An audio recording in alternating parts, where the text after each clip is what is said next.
Doing a little surprise. A little surprise unannounced bag twister. It's about 10 o'clock at night. Just figured I'd come on here and jam out for a few. I've been on the receiving end of quite a bit of a clapping on the some of these socials lately. So I'm hoping that the proverbial light board turns on a little bit. I don't really know what in the heck is going on. I think maybe because I dropped a couple questionables the other day. But what's going on? What's up, Facebook? Yeah, Facebook at 1 minute, give me one viewer. All right then, 2 viewers. All right then, I see how it is. Bags of rice. All right, I'm gonna turn on the Instagram.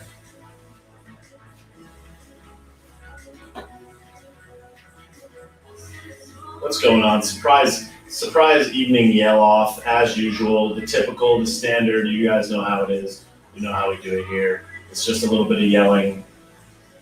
A lot of people are live right now. I saw quite a few folks are live, so just accept my deepest appreciation that you took the time to join this particular live. I do appreciate that. I know that there are a lot of options when you fly the friendly skies, but thanks for choosing Roberto Sasaldo Airlines. I do appreciate that you're choosing to take this particular flight with your boy, the Beanbag Screamer. You know how it is. You know how it's going. Thanks for being here. Much appreciated. I didn't have a chance to make a video as I do. So I decided I would come on here and just do a little bit of yelling, just a little bit of bag tickling. You know how it is. It's a little bit late. It's 10:30. Whatever. No apologies. I do what I have to do. Sorry. Whatever. Today's episode is sponsored by Garbage. Do you feel like the world is trash and every single thing that you see is absolutely upside down, literal garbage? Me too. Go out to your local garbage can and just dunk your head in there. Just put your head on in there and just scream as loud as you can. Garbage. 20% off. Stick your head in the can. There might be a couple magoots in there, but whatever. Never hose it off. Leave it outside in the hot sun all summer. Garbage. Coupon code garbage. Thanks for coming in. Appreciate you. Thanks for being here. Whatever. Okay, great. Cool. Thanks. Grand. Wonderful. Tip of the cap, tip of the afternoon. What's up? What's up, Laura? What's up, Claire? How you doing? What's up, Brian on Facebook? What's up, Tempe Pate Mays? That's a very interesting name. Thanks for being here. I do appreciate it. People are kind of slowly rolling in. It's like when you go to a business conference and people just kind of peek their head in a little bit, and they're just like, ugh. They're like, there's like not a lot of people in the room, and they're just like, you just kind of like casually just dip out the back, like you don't want to sit too close to the front. That always blows my mind when you go to like a business conference and people, there'll be like 1,000 chairs, and people will come in and they'll just be like, ugh, and they'll sit in the back so that they can slide, so they can slide out the back if it gets very weird. I know you're very impressed. I do appreciate you being here. I'm sure that you're all very impressed by these 2 pieces of fine art. We have several pieces of fine art that were artfully created just the other day. There's a couple pieces of fine art. These are going to go out to the high bidders from the other day's live stream. So if you guys were impressed, I had my art gallery here. So if anybody just wanted to be impressed by the art gallery, I'll leave those in the back for your viewing. We have an American flag, we have the art gallery, and whatever. Cool, great. Thanks for coming in. Appreciate that. All right, so we're here for art class. What we're gonna do on this live stream today is we're gonna make some macaroni necklaces. No, I'm just kidding. There's a couple of very peculiar stories that came out today. Actually, some good ones and some bad ones. Whatever. But I just wanted to take a couple minutes to talk about Joseph Garbinet, Marionette, 10% to the big guy. That was over in I don't even know, Geneva today, meeting with the James Bond villain, as Ben Shapiro says, Vladimir Putin of Russia. and just the body language was just hilarious. I don't know if you guys saw that. He was crossing his legs. He was just like, "How you doing, Vlad?" Vlad was just like, he was like spread out, like riding a horse with his shirt off, like shooting a rifle into the air, like grabbing an eagle, and like the eagle was like doing his like cleaning his home, like doing his bidding and things like that. And like Joey Basement was just like, "Yo, I need a Werther's Original." He pulls a Werther's Original out of his pocket. It was melted. He couldn't open it. He was like, he tried to put his pen in his jacket. It fell out the bottom. He was like, he's like, "I can't talk. Everyone's going to get mad at me." It's like, how does it feel? I wonder how you guys feel about how the president of the United States, aka the leader of the theoretical free world, the leader of the free world, has to go into a meeting with another adversary, soulless murderer, whatever he wants to say. And the guy has flashcards. Flashcards, Bill? You got flashcards, Pop? Have you ever gone to a stand-up comedy show? These guys have an hour and a half of material that they've never even delivered before sometimes. And they deliver an hour, sometimes an hour and 20 minutes of literal material without a flashcard. And we're talking jokes. We're talking jokes that they travel around the world. This guy can't even have a conversation with the guy without having flashcards, Bob. Like, it's not looking good. It's not looking good for the USA, but whatever. I digress. Whatever. Great. We're looking real strong in our position in the world when Garbanet is just like, Garbinet's basically dead. The other world leaders are laughing at him. And then the people in the news media have the audacity to be like, they're like, other countries in the world really love America now. America's back. America's back in the conversation. America's back. And it's just like, is America back though, Pop? Are we actually back there, Jack? I'm just saying, because if I was another world leader, I would be like, lots of actual human laughs. This guy can't climb stairs without falling over. If there's more than a 6 mile per hour wind, like I'm just going to run circles around this light Harold dead guy, but whatever. I'm sure they're like, "Oh, sick. Finally, diplomacy is back." It's like, don't you guys understand that we are the leaders of the world, you bag of cheese and melted bread? I'm just saying, it's like, we're supposed to be the leaders, Jack. This is not like everybody meets up at the playground and it's like, "Hey, we're all equal here. Like, tickle my back." It's like, no, dude. Like, we're the only one that's supposed to matter in this particular exercise. It's like, we have the freest people, we have the best economy, we have all of the things. We are a military, like we're quite literally, objectively, like the leaders of the planet Earth. And it's like Joe soggily strolls in there, like basically dead, and we're supposed to just be like, sick, like everybody's equal, equity, like let's all get a Krispy Kreme. It's like, no, dude. It's like, we need a guy to go in there that they don't know if he's up, he's down. They don't know if he's going to shake their hand and pat him on the back or fire like a homing missile into their eye. It's like, what do you want, Jack? I'm just saying. It's like, you kind of want a little bit of a mystery, Jack. You know what I'm saying? It's like, I'm just saying, I don't know, whatever. It's just like, whatever. People don't want that. It's just like, sick, Grandpa Joe's in here. He's here. Grandpa Joe, he bought a Werther's Original for everybody. And Krusty made cookies of her faceless face and gave everybody a cookie. It's like, no, Krusty, that's not how this is supposed to work. You're supposed to just demand respect, Crust. Like, literally, no, you crusty garbage monster. I've been to the border. I love the border. I'm basically obsessed with the border. But like, I'm not gonna go now. I never want to go. We don't even need to go. It's like, you're bad at your job, lady. Like, you're like terribly bad at your job. But whatever. Who cares? I guess. It's fine. She's a woman of color.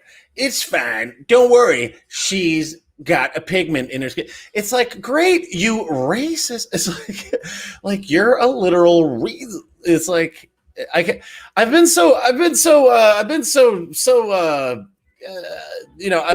light on the bag lately to try to not say the wrong words on this malarkey machine, but whatever.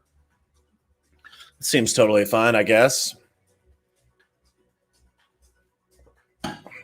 I was doing a live stream the other day and I had music playing and they were like, "Oh, fuck, they're like, sorry, you bag of garbage. You're not allowed to do that. Anyhow, into the stories of the day. Look, this is the particular story that really twisted my bag, and it was actually just sent to me a couple of minutes ago, and I was like, wow, would you look at that? I don't really care about the NFL because it's super woke and everything is garbage and the world is trash and whatever, but I do find it quite interesting, this article that came out literally today on SB Nation about how that how NFL players are going to have a much more difficult season under new rules. Did you see this? Have you heard of this? Excellent. Great crowd. Wonderful crowd. It's a South Park reference. Anyways, the National Woke Football League came out with some new restrictions about how they're going to treat players who have been recipients of the mystery juice and players that have not been recipients of the mystery juice. So let me just tickle your bag for just a quick second.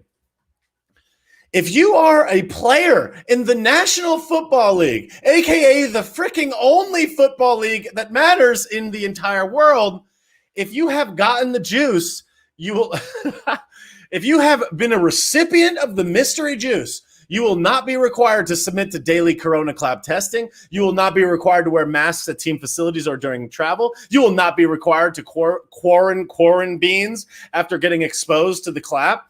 You will have no travel restrictions, no limits on movement, no restricted weight room activities. You can use the team cafeteria. You have no limits on social media and marketing and all this other stuff. It's basically you could do whatever you want. The summary of the story, as I lightly poke your noose with a long hot torpedo that's on fire. Let me just tell you what is going to happen if you are in the NFL and you have not received the juice.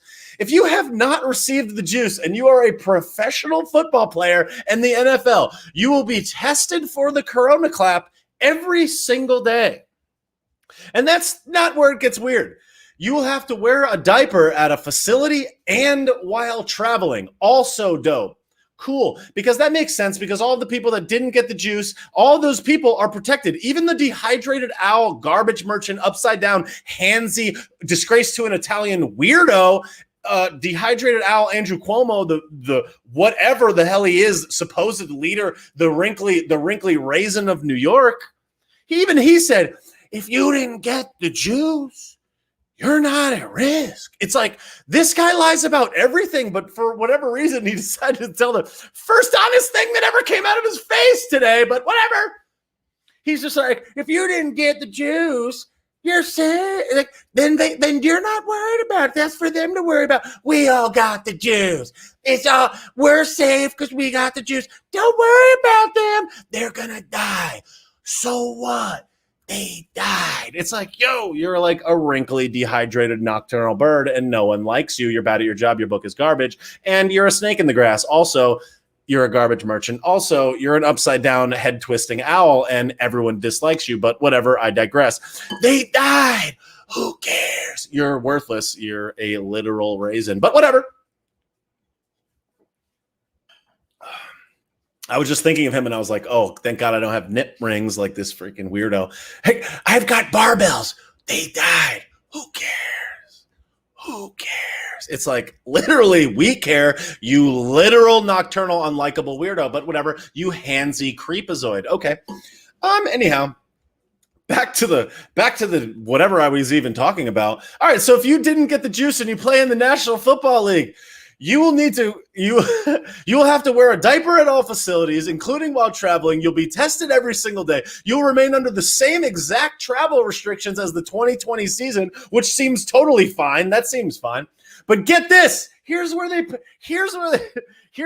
a spiky glove on and pound it into your noose and then scrape it up and down your grundle until you literally bleed out. You are required to limit the weight room numbers that you're in to 15 individuals. Last time I checked, more than 15 people play on a football team, which means the camaraderie, which means all of the working out that you do when you play professional football, which like in case you wanted me to tickle your bag for a little bit, I'm sure you could imagine is a lot, but whatever. You can only be in there with 15 individuals. So that means if you want to work out and be good at your craft, secure your position, and be a great professional football player, you can't do it if there's more than 15 people on the team in the room, or you'll be fined and a bunch of other things. It's a no-go from the National Football League. That's cool, you losers, but okay. But get this, that's not even the worst thing. You have to socially distance during meals, and you are not allowed to eat with your teammates.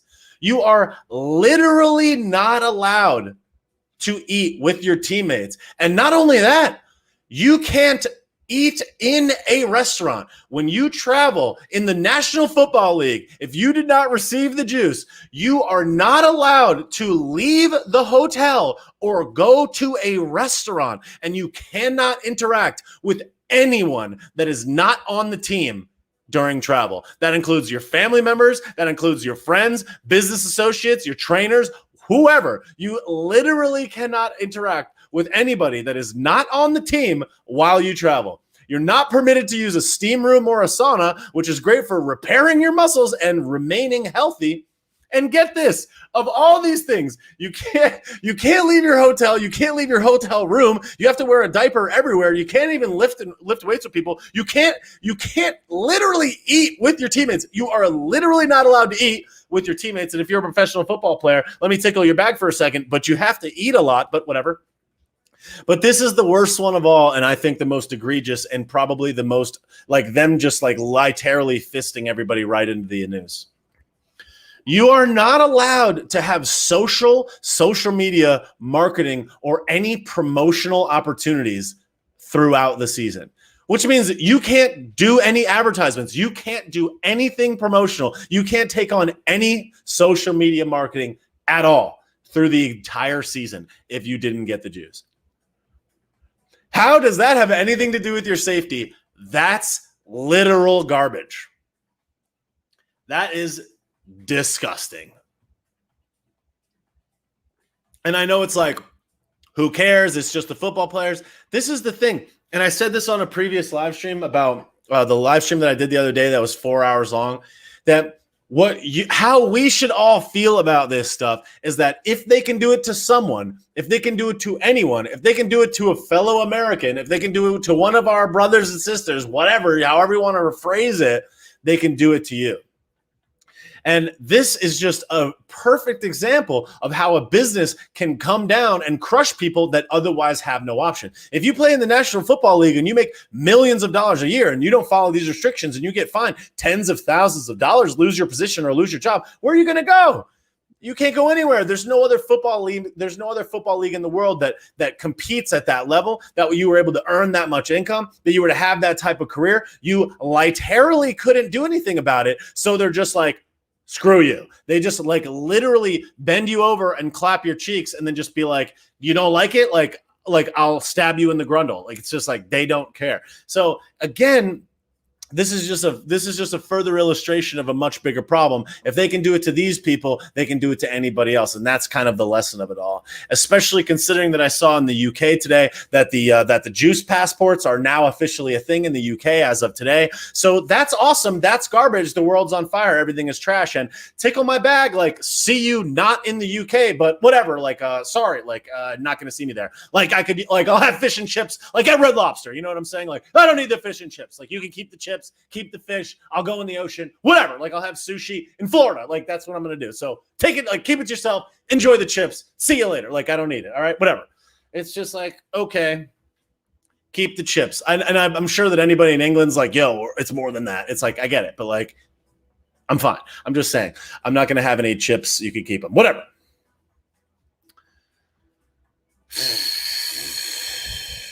Anyhow, any what now? People on Facebook and YouTube are going nuts. They're going Pompeo. Thank you for the Pompeo calls. I do appreciate that. It's always good to hear a Pompeo yell, a Pompeo scream. It's always nice to see that. If you see me in public and you yell Pompeo to get my attention, I will give you a high five. I do appreciate that. Hey, before I proceed to the next story of bag tickling, thank you, A Marked Life, for the badge on Instagram. I appreciate that. I appreciate the constant support. I always see you buying badges. Thank you so much for that. So I will be in St. Louis tomorrow through the weekend for the First Form Summer Smash party, jamboree, whatever. I'm going to be doing somersaults. I'm going to be tickling bags. I'm going to be going like this. I'm going to be going like that. I'm going to be doing push-ups. I'll be sweating. I'll headbutt people. I'll be screaming Pompeo. I'll be high-fiving people. So if you're going to be at Summer Smash, come say what up. Just don't be weird. You know what I'm saying? Like, say what up. Don't be weird. Don't be weird. Don't be weird. I'm just saying, say what up, but don't be weird. Whatever. Because I'm just a beanbag. Like people are like, oh, like I don't know what to say. I'm like, I don't know. Just like say what you would say to any person. You know what I'm saying? They're like, oh, well. It's like I'm just some random guy. Like, not only am I some random guy, I'm like more random guy than most random guys. So it's like I'm literally just a random person. Like 8 months ago, I was building websites alone in this exact same position at this exact time of day. That's actually what I was just doing, working on one of my websites before I came on this live stream. And like nobody gave a shit about who I was. Not that anybody even does now. I mean, you kind of do. I appreciate you guys. You're the best. I'm just saying it was like literally nobody cares. Like I would go somewhere and I'd walk in and I would just be like, and people are like, is that a guy? Is that a guy here? Who's that? Like, who cares? Not that it's much different now, but people are just like, are you that guy that yells? And I'm just like, yes, I am that guy that yells. So come say what up. Don't be weird. All right. Anyways, not saying that anybody has been weird. I'm just saying, don't be weird. Later in the year, I'm gonna do a tour around America where I just show up in random places and I'll just be like, yo, I'm at Bobby Sue's Bar and Grill like 8 p.m. Don't be weird. That's what it'll be called. It'll be called the Don't Be Weird Tour. And I'll just like be randomly in places. I'll be like, I'm in New Jersey. Like, well, people will be like, Pompeo. Like I'll just shine a Pompeo light at the clouds and people will just be like, yo, he's here. That would be great. Like that's what my future has in store for me. So yeah, whatever. I'll see you there. Couple good news. Couple good news. I'm gonna start with some good news. I've got 5 articles here in the old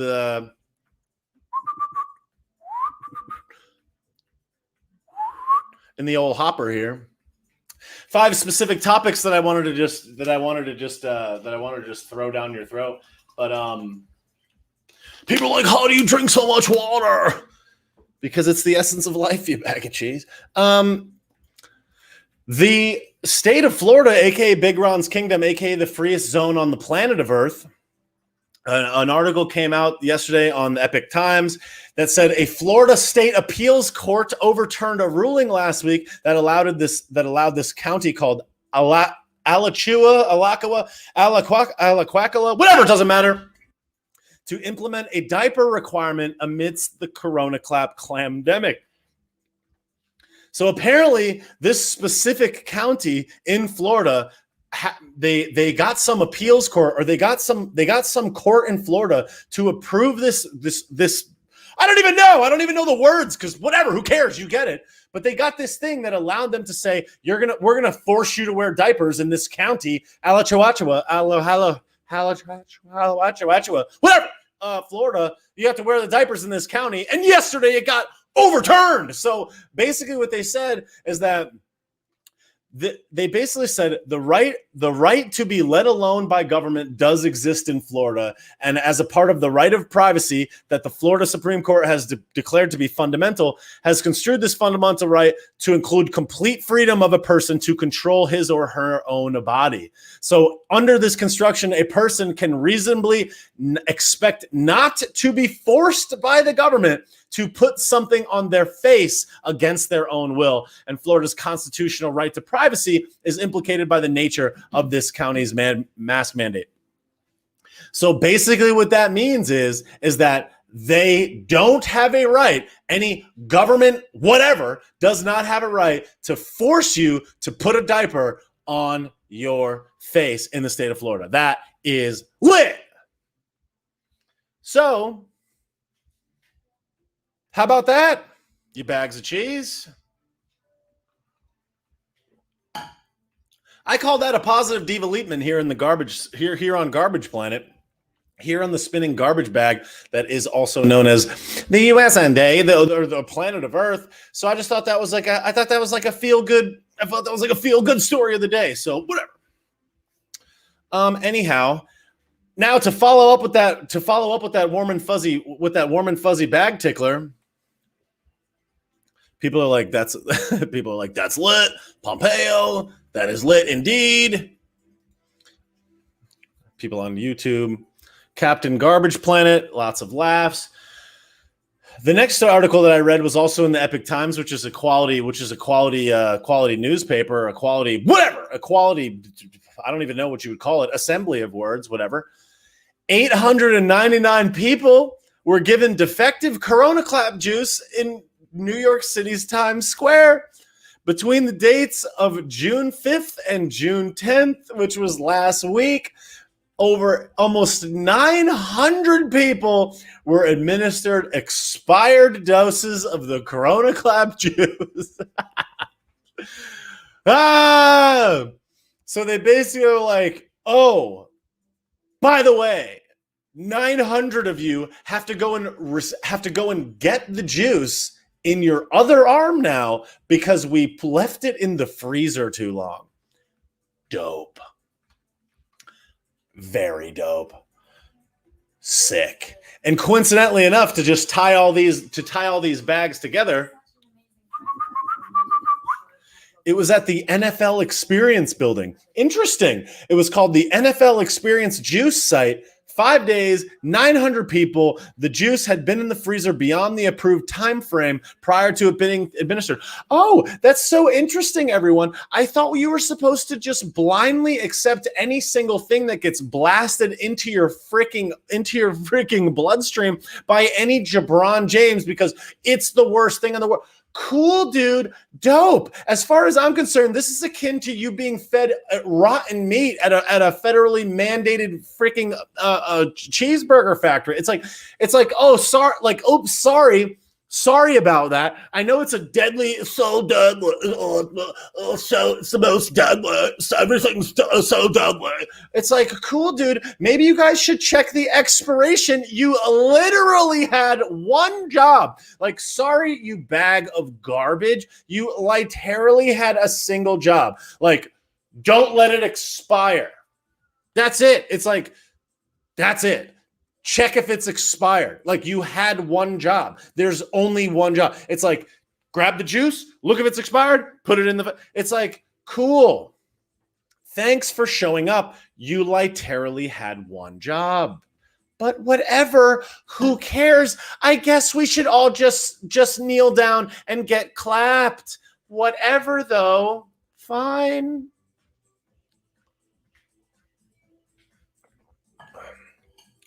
900 people. And like, I get it. Like the rule of large numbers. I get it. There's lots of people that got to do, but it's not that many people. But like, yeah, well, how'd you like if you were one of those 900 people, you bag of cheese? I'm just saying. So on that note, I'm going to go back to the state of Florida because AKA Big Ron's Kingdom, AKA Big Ron's Freedom Zone, AKA Large Dolphin Energy, AKA Big Moisture, AKA No Chapstick, the most free zone on the planet of Earth. Yep, whatever. Florida Governor Big Ron to Santa Claus, Big Ron to Freedom Claus, if you ask me, signed a bill yesterday requiring teachers in K through 12 first period classes to provide between 1 and 2 minutes of silence before every single school day in the state of Florida, which will allow students to pray or reflect or think about their place in the world. And it says, this bill also bans teachers from making suggestions as to the nature of any reflection that a student may engage in during the moment of silence, which means some literal progressive lib racist can't be like, think about your privilege. Think about your lack of pigment and your privilege. Think about the privilege and how math is a sign of your supreme taco from Taco Bell. What did you do the correct math? That's illegal. It's like, no. So the teacher, it bans, yeah, I love this guy. It bans teachers from suggesting as to the nature of any reflection that a student may engage in. You could pray, you could think about the sky, you could think about what you're going to have for lunch, you could think about nothing, you could stare at the wall, whatever. You could think about whatever you want. But I am a pro this measure. That's great. And it says that young people are particularly affected by the absence of an opportunity for a moment of quiet reflection. The legislature finds that our youth and society as a whole would be well served if students in public schools were afforded a moment of silence at the beginning of each school day. Yo, I'm just saying, I never thought I would care about something like that, but that's awesome. I feel like that's so lit. That's such a cool thing. That is sick. Yo, Big Ron to Santa Claus coming down the chimney with all the gifts. You know how he does it. That's some Big Pen 15 energy. Big Ron to Santa Claus, Big Dolphin, Big Pelican. You know how he does it. This guy's the man. Don't be the vice president. Stay in Florida forever. Whatever. How many times can you be the governor? Hopefully 1,000. Do a Vladimir Putin and just be the governor of Florida till the end of time. That would be lit, fam.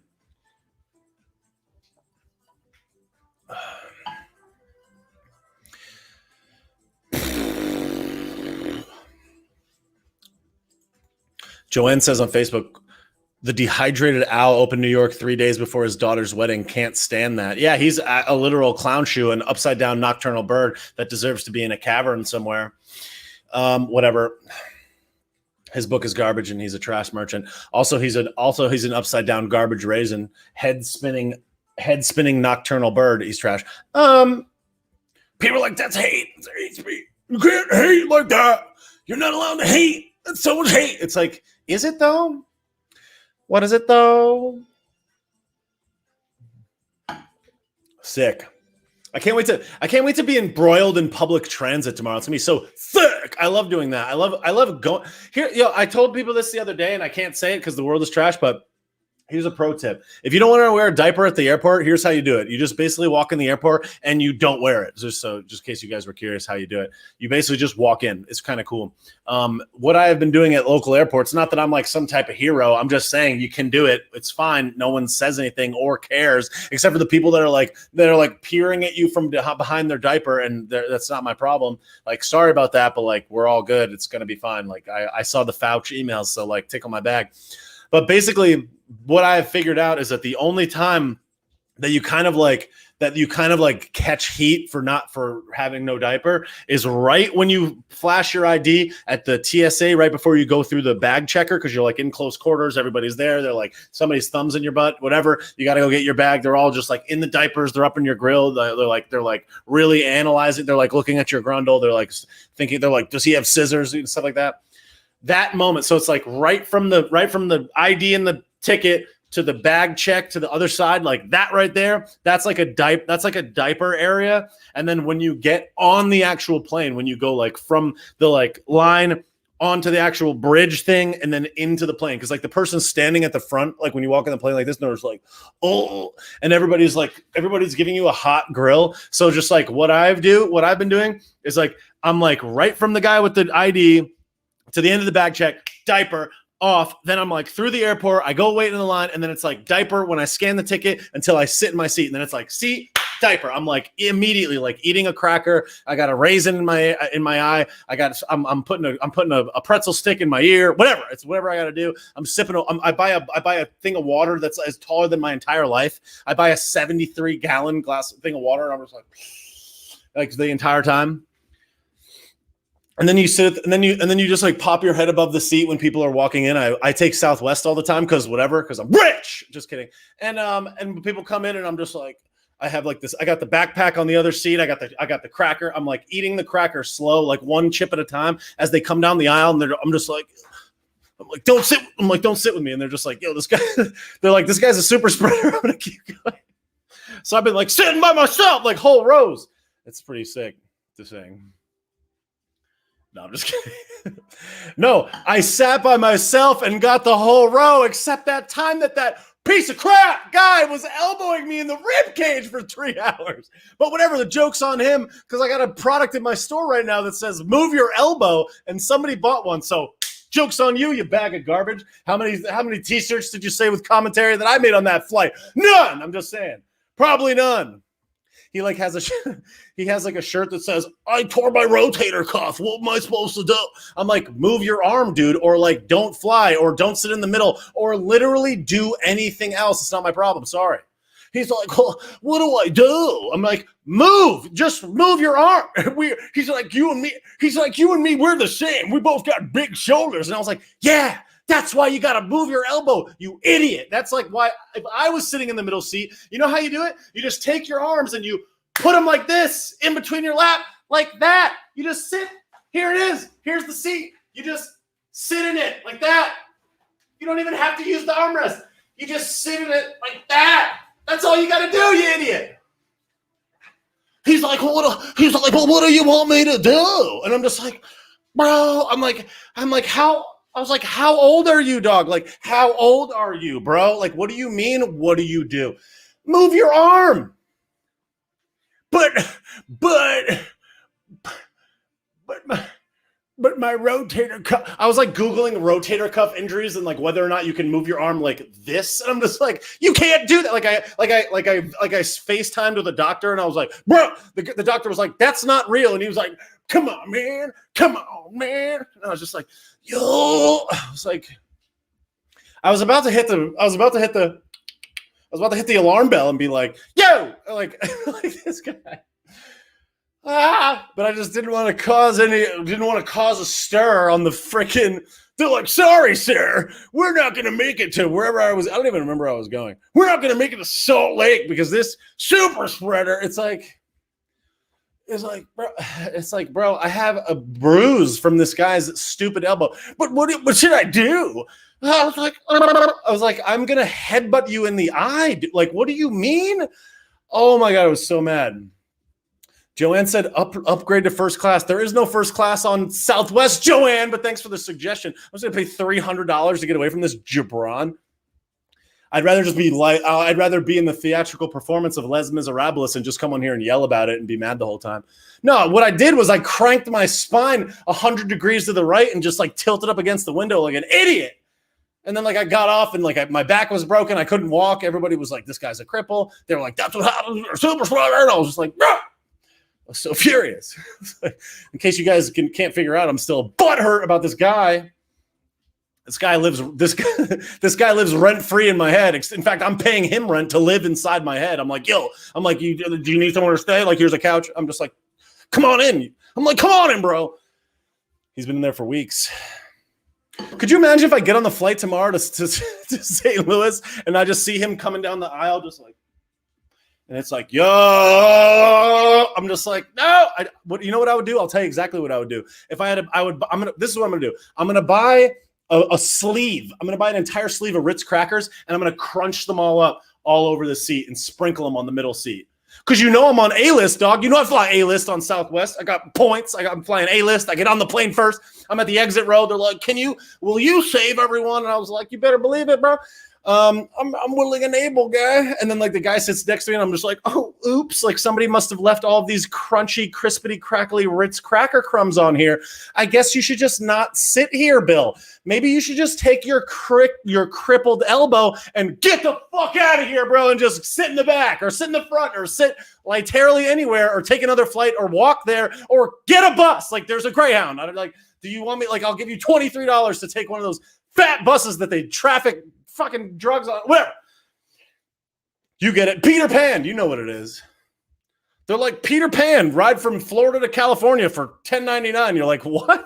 It's like for $6.30, you could ride across the whole United States. And you're just like, why is there no AC? And why are there people that look like they're not on from this planet on this bus? It's like, oh, we're trafficking heroin. It's like, oh, sick. Hunter's like hanging on the back of the bus. Like, yo, he's like, I heard you guys were going to Mexico. I'm just like, no. He's like, do you guys interested in buying my art? Do you guys have do you guys have a cool million laying around? I've got some great contemporary art.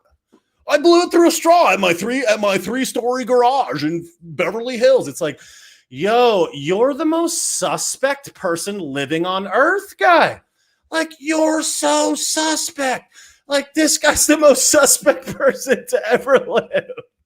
And Joe's just like just in Geneva, like, where do I go? Yeah, yeah. And like Hunter's just like slanging $1 million pieces of art. He's just in the garage, like just blasting all the paint onto all of the parchment paper. He's like, yeah, it's like, I'm about to be rich. And then like in 3 years and 5 months, it's just all becomes $0. They're like, he's a real great artist. This spacing and the choice of color.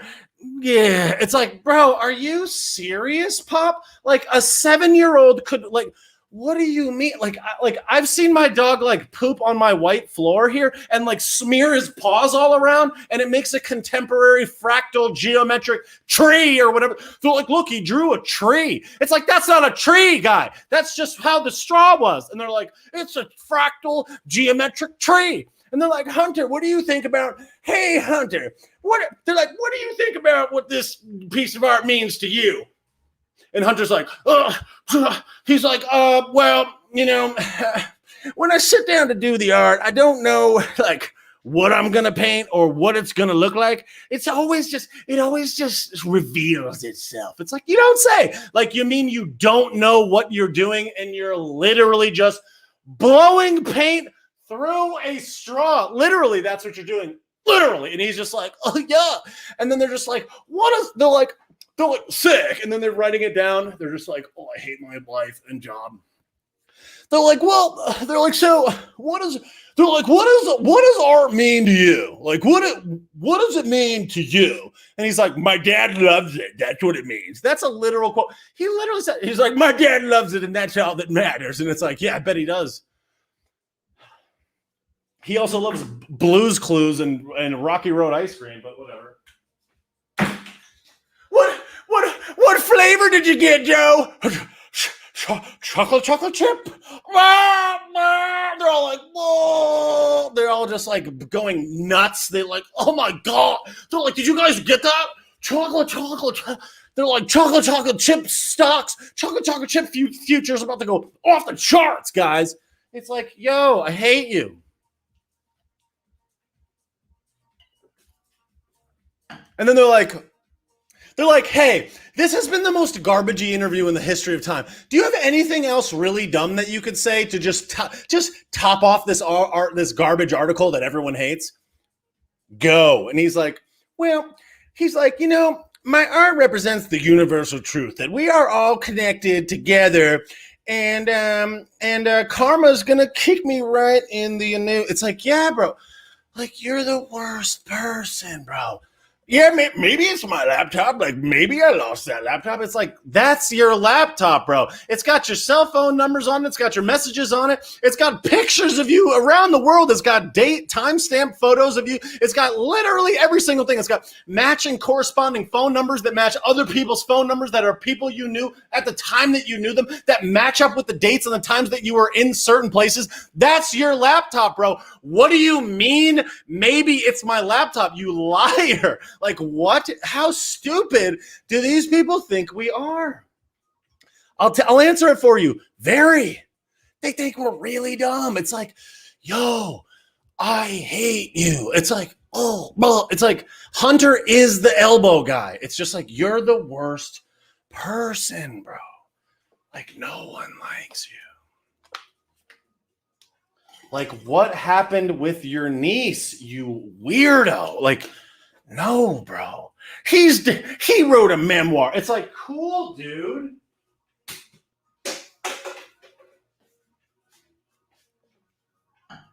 He wrote a memoir. He's brave.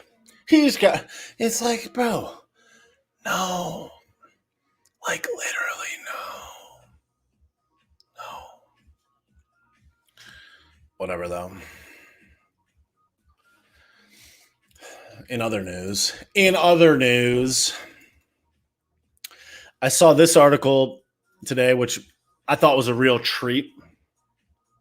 Yo, thanks for being here, by the way. I do appreciate you flying the friendly skies with your boy Sasalado. I do appreciate it so much. Thanks for all the commentary. I do appreciate you, people on Facebook and people on YouTube. I do appreciate it. What's up, Cindy, Caleb, Kim, Laura, Della, Amy, Dennis, and Marge? Marge, that's a cool name on Facebook. Appreciate you guys. Thanks to everybody that's here on the Instagrams. I do appreciate your time and attention. Thank you to Dawn Maureen, Emma Moncton, Steph, Ryan, Big Ray, Fozzie, and WRX Guy 02 and A Mark Life for buying the badges on Instagram. I do appreciate that. Thank you for the support. I appreciate that so much. Thanks for letting me tickle your bag on this fine evening. I do appreciate your continued support. Thanks to everybody that's been buying merch on bobbysauce.com. I do appreciate that as well. Thank you so much. So this next article was just a real fleshy fun bridge tickler. And in today's edition of What's Obvious That Everyone Already Knows, the Epic Times again coming through with the white hot heat. Did he say white? That's illegal. Check your privilege at the entrance to Southwest, you piece of garbage. What did you say? Excuse me. Check your privilege. Anyhow, why are the backgrounds of every website white? Is that because of Supreme Taco Bell? It's like, dog, no, it's because that's the most readable. Why are websites white and not black or some other color? It's like, no. It's just like, I wouldn't be surprised if we see an article sooner or later that's just like, how come snow is white? Do you think that the earth is a supremacist? Like, how come it falls from the sky, it gets all over everybody, it's just like white people? It's like, no. How come? And Bill Gates will be like, I'm proposing a new proposal to turn the snow brown. It's like, we want to collect all the poop from everywhere and we're going to turn the snow brown to be more equitable. It's like, no, no.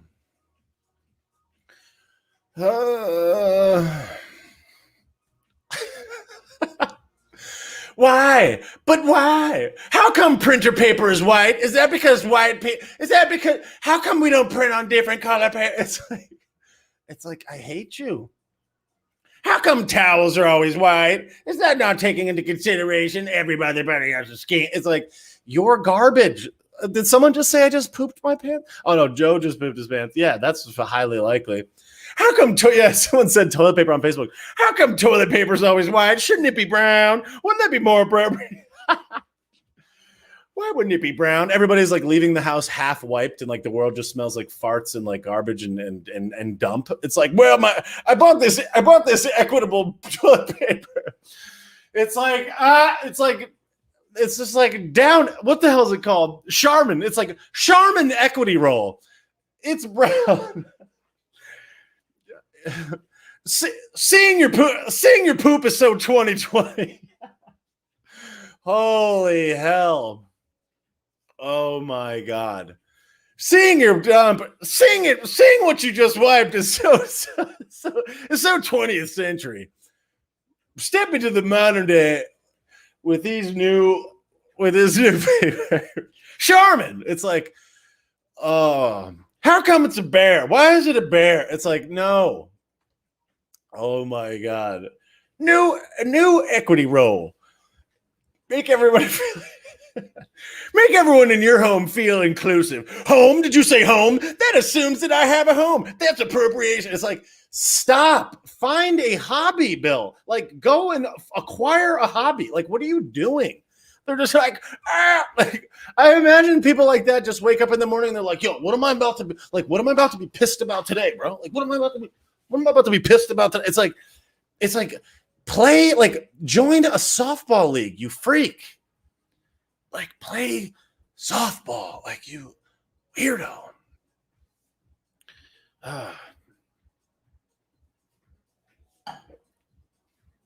Somebody said my blinds are reasons.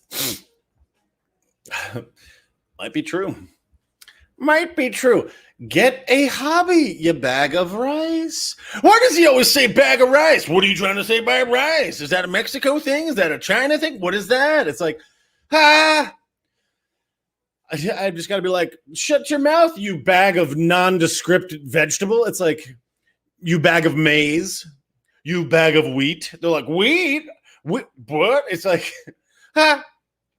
Anyways, how come it's called white chocolate? There's one. That's actually a reverse one. How come white chocolate is called white chocolate? Well, chocolate's brown. White chocolate? Oh, that's what you're going to say? White chocolate? Is that what it is now? What is it now? What is it? What is it now? What is it now? What is it? White chocolate? What is it? What is it now? What now? Excuse me, Bill. Pardon me, Bill.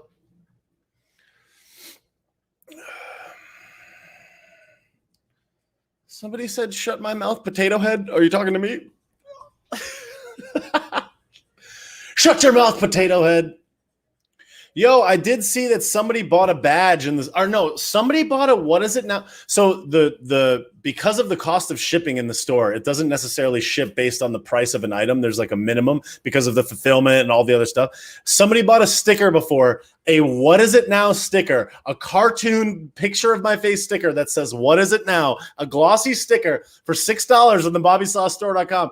BobbySauce.com, and paid $6 or whatever it was to ship the sticker. And I was like, this person is my hero.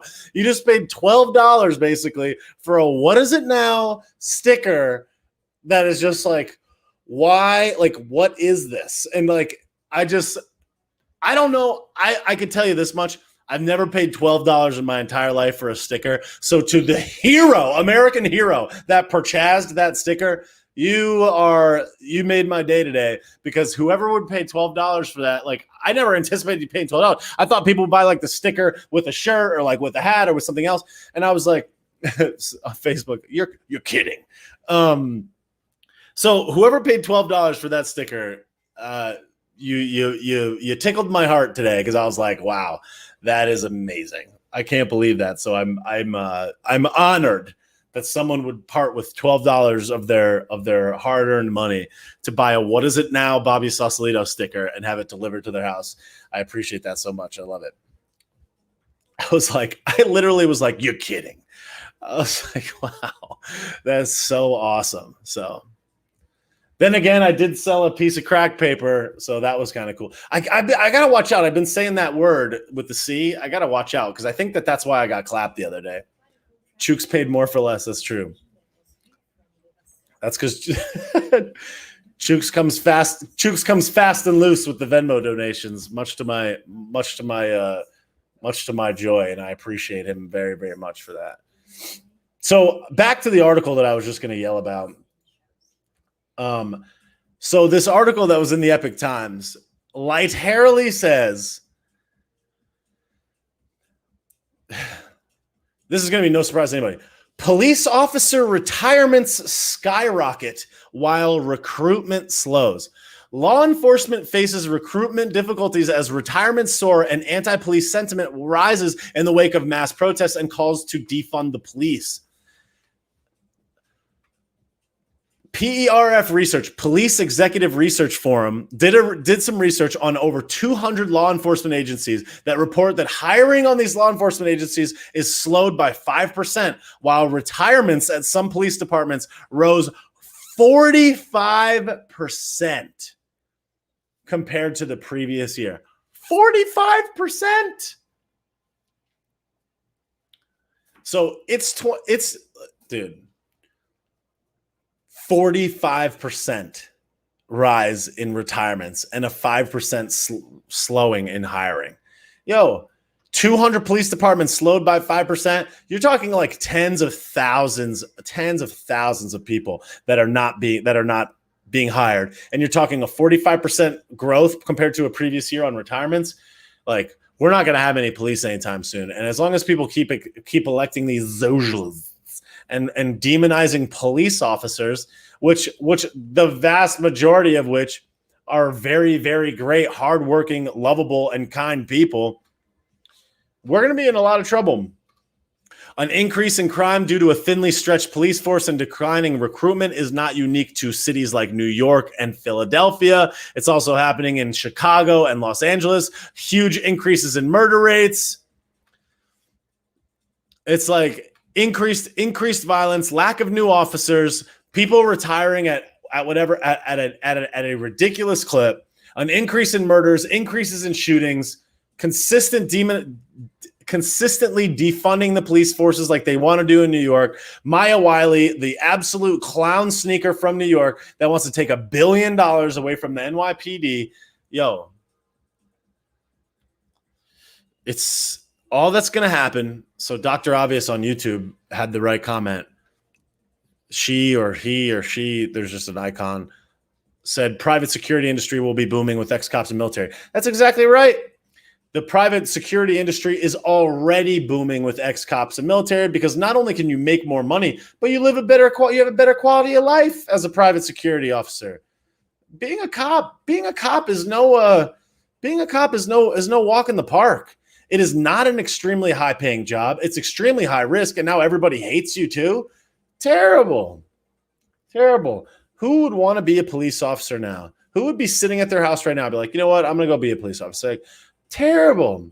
I feel so terribly for them. Whenever I see a police officer, I'm like, man, I can't even imagine.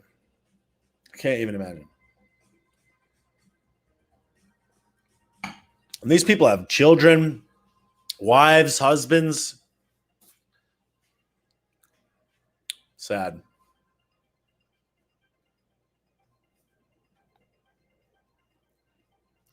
Federalizing police will be concrete control in the streets all the time. Yeah. A Marked Life says, should I put money in stocks and security guards? Yeah, maybe. It might not be a bad idea. I don't know that there's a security guard company that's a publicly traded company. Maybe there is, maybe there's not. I don't know. But yeah.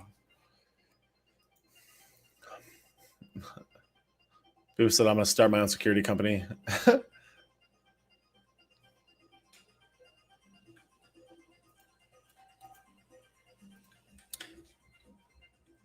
I have one more article that I wanted to talk about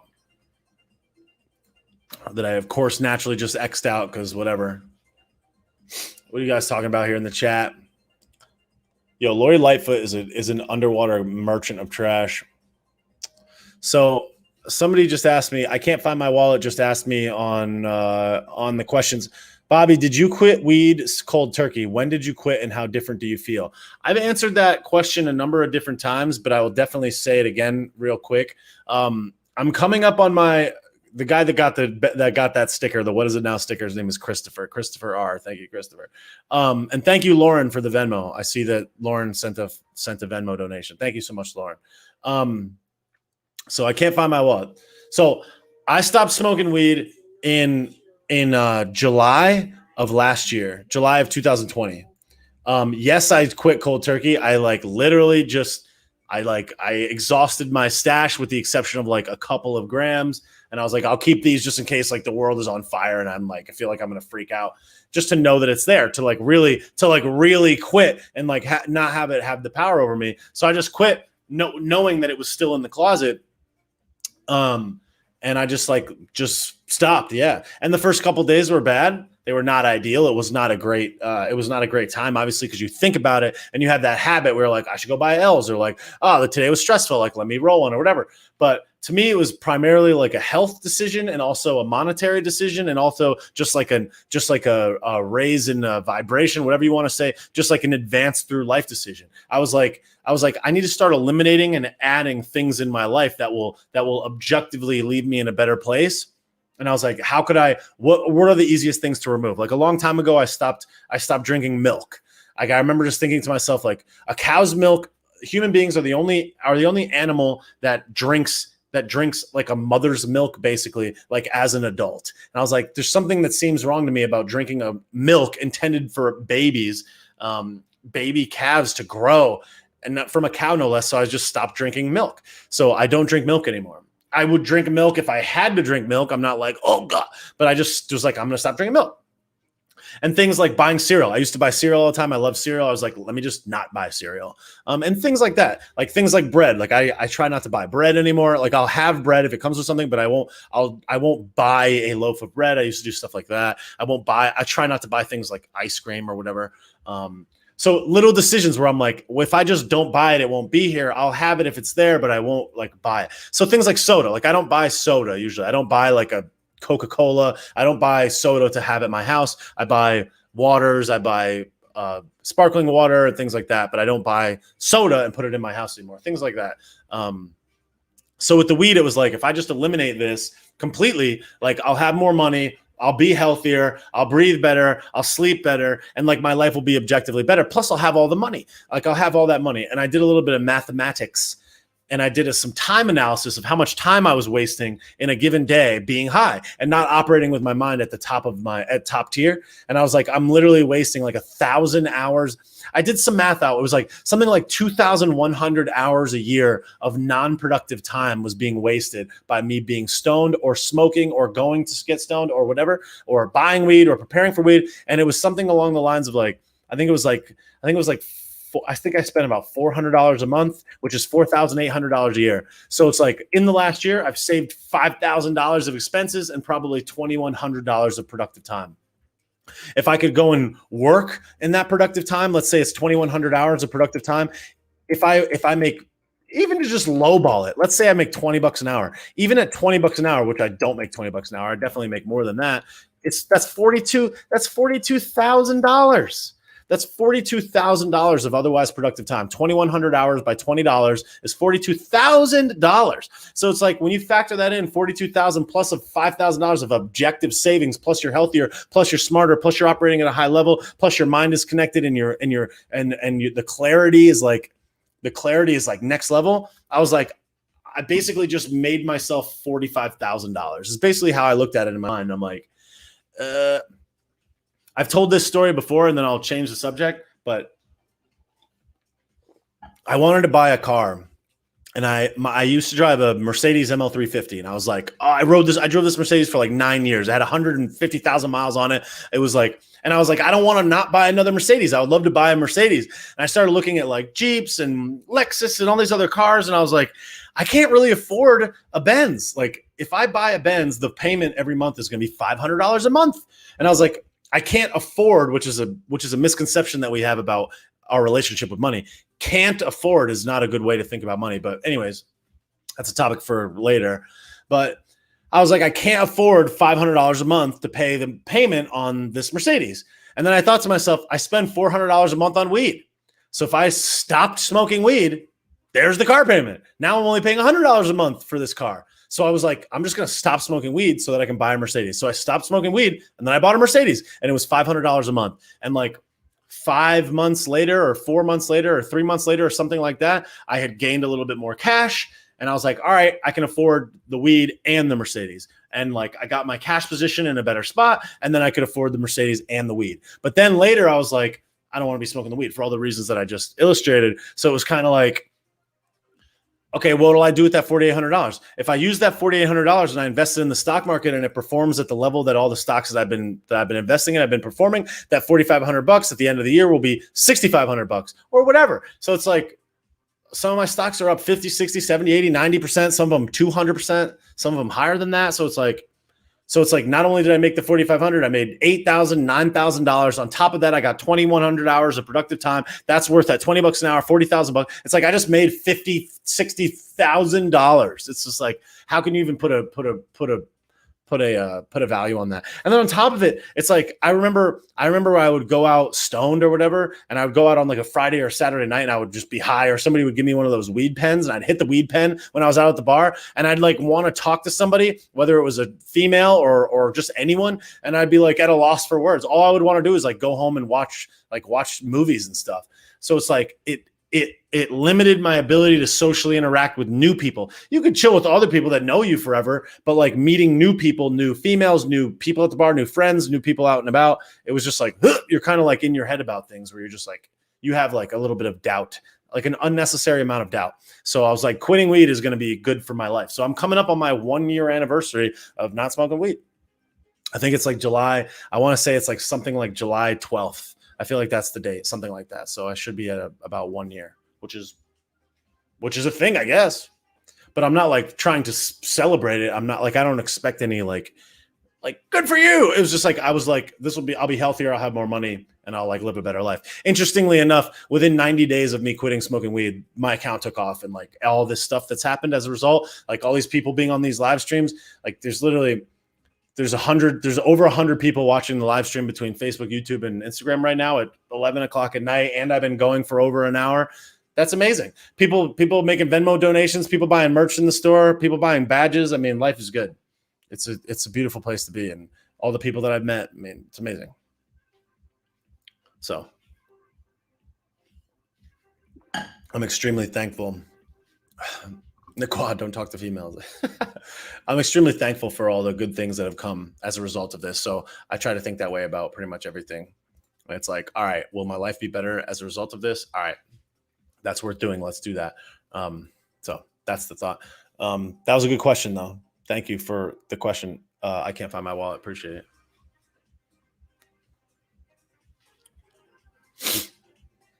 Oh, yeah, the article. Whatever. What was I saying?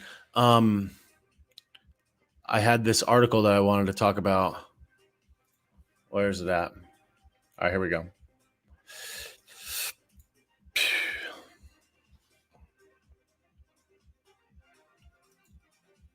All right. Yeah, this one. Holy Christmas. So I gotta be careful with the music. It's illegal. So this last article that I wanted to talk about real quick was there's an article that came out again in the Epic Times, who's coming with the heat today. So the New York Times recently updated a piece to the Book of Faces moderation of satire, removing a claim that the Babylon Bee trafficked in misinformation. The New York Times, in the middle of a court battle over allegedly defamatory articles, which according to a judge said reporters failed to note that they inserted opinions, and they made the update and issued a correction after receiving a demand for a retraction over claims about the Babylon Bee. So basically, the New York Times, thank you guys for the badges. Thank you, Jess Strauss, and thank you, Tawny Rocks, for the badges. I appreciate it. The Babylon Bee, which is literally satire, literally a joke magazine like The Onion, was cited for trafficking in misinformation by the New York Times. That's like the New York Times saying that they traffic in truth. That's like the New York Times pretending that they're an actual news outlet. That's like the New York Times actually saying something that's objectively true when those people are total liars. That's so hilarious. How ironic is it that they had to retract this statement about the Babylon Bee trafficking in misinformation? They're literally demonizing jokes. You're stupid. You're so dumb. So it's just so funny because these stories from the Babylon Bee were labeled false news. And it's like, they literally make joke satirical news content, jokes, literal jokes. And people have been fact checked for jokes.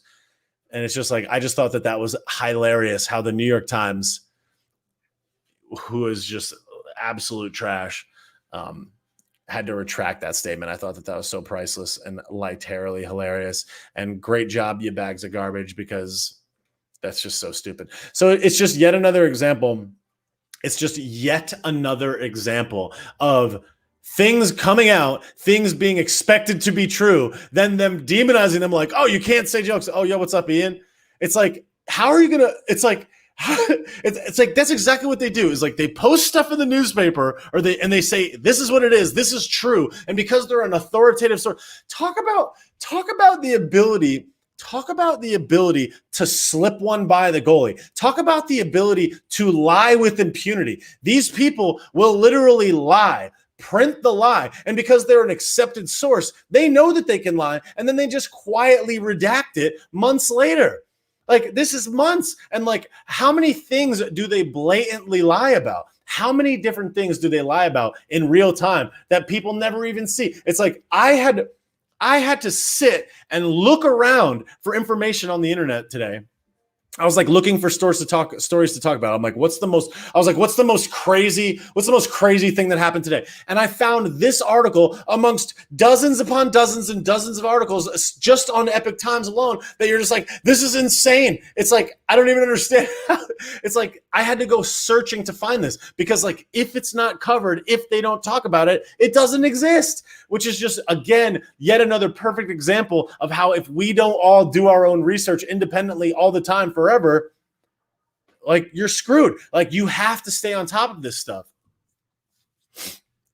Ian says they normalized headline news. Yeah, exactly. And especially because they know that they could get away with it. They know that they could just lie straight to your face and it doesn't matter. They're like, oh, we'll just quietly retract it on page 30 2 months from now. And then they defame other people. And then organizations like Project Veritas, they've got a wall of redactions. It's like,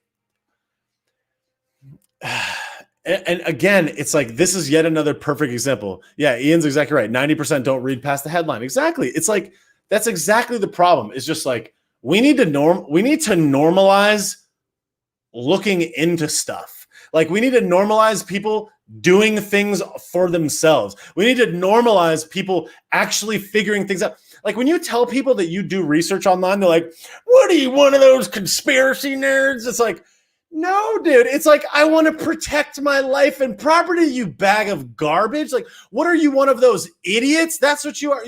You're an idiot. If you don't take the time to do this for yourself, you're leaving yourself vulnerable, you Christmas bag of literal trash. Like, you're dumb.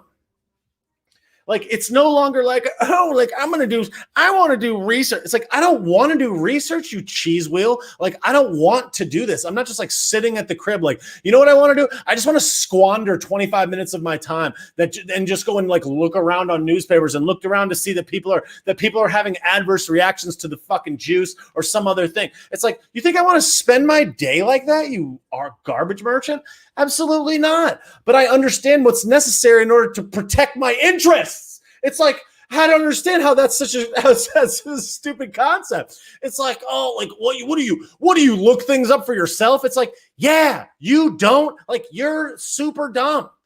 Like, what do you mean? Like, I don't even understand that. And again, and I've said this many times on previous live streams, I used to look into stuff a couple of hours a day. It's like you're doing work, you're doing things, like you're living your life. Like you want to order a pizza and like watch a Netflix or whatever you want to do. Like you want to mow the lawn and take a walk and go to the gym and all the stuff you want to do.